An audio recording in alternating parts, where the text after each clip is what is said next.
Gereja yang berkemenangan. Aku akan mendirikan jemaatku dan alam maut tidak akan menguasainya. Matius 16 ayat 18. Gereja Yesus Kristus telah bertumbuh. Tak menjadi masalah ketika ada musuh yang berupaya sekuat tenaga untuk melawan gereja dan menghalangi pekerjaan Injil. Upaya mereka adalah sia-sia.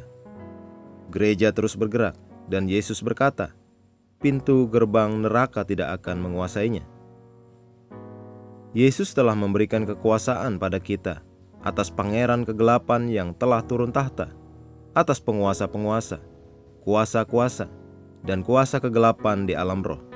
Dia membuat kita menjadi penanggung jawab untuk mengelola banyak hal di bumi. Di beberapa negara, negara bagian, dan kota, beberapa pemimpin meninggikan diri melawan gereja. Mereka bersumpah menjadi musuh gereja, namun mereka telah menjadi sejarah seperti para pendahulu mereka. Menunjuk pada gereja, Tuhan Yesus berkata, barang siapa jatuh ke atas batu itu, ia akan hancur, dan barang siapa ditimpa batu itu, ia akan remuk. Lukas 20 ayat 18.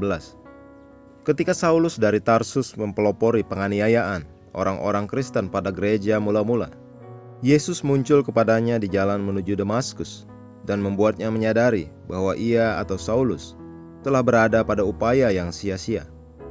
Alkitab secara spesifik menggambarkan Saulus sebagai orang yang berkobar-kobar untuk mengancam dan membunuh murid-murid Tuhan.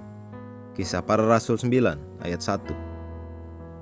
Kemudian Alkitab mengatakan, dalam perjalanannya ke Damsyik, ketika ia sudah dekat kota itu, tiba-tiba cahaya memancar dari langit mengelilingi dia.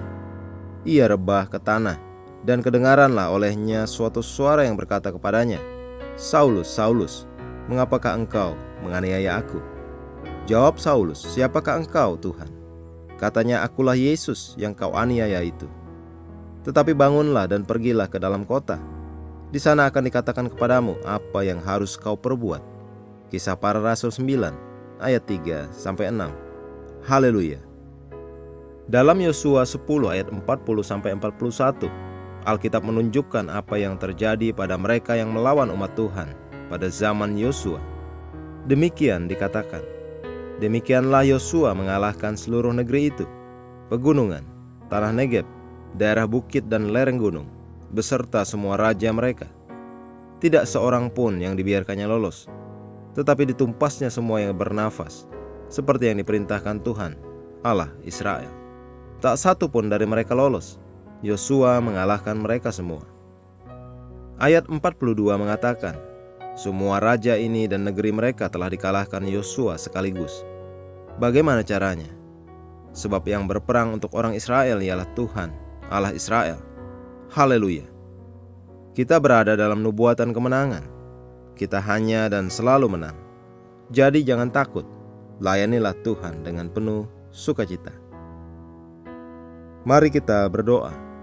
Bapa yang terkasih, terima kasih telah memperkuat gerejamu dan mengobarkan keberanian pada anak-anakmu untuk melakukan kehendak-mu dan menggenapi panggilan mereka dalam Injil. Anugerah keselamatan sedang bekerja hingga sekarang saat anak-anakmu berpegang teguh pada firman yang hidup, mencelikkan mata orang-orang yang pikirannya telah dibutakan oleh ilah-ilah dunia ini dan membalikkan mereka dari kegelapan pada terang dan dari kuasa setan kepada Tuhan. Dalam nama Yesus. Amin.